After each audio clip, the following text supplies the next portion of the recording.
চুরি যাওয়া ৩টি বাইক, ৩টি মোবাইল ও একটি স্বর্ণের চেইন উদ্ধার করে প্রকৃত মালিকের হাতে তুলে দিল এনসিসি থানার পুলিশ। এনসিসি থানার ওসি জানান, মে মাসে এনসিসি থানায় একটি বাইক চুরির মামলা দায়ের হয়।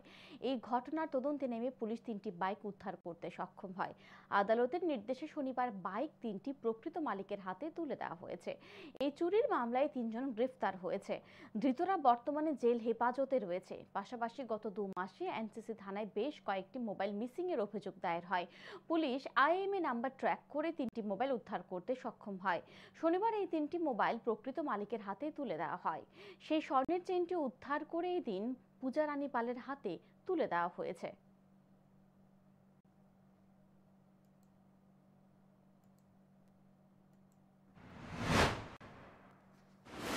গত মে মাসে আমাদের থানাতে একটি চুরির মামলা লিপিবদ্ধ হয় বাইক চুরির ব্যাপারে, এবং এই মামলা তদন্ত গিয়ে আমরা টোটাল 3টি বাইক রিকভারি করি, চোরাই বাইক, এবং আজকে কোর্টের আদালতের অনুমতিক্রমে এই বাইকগুলি তাদের মালিকের হাতে তুলে দেওয়া হবে।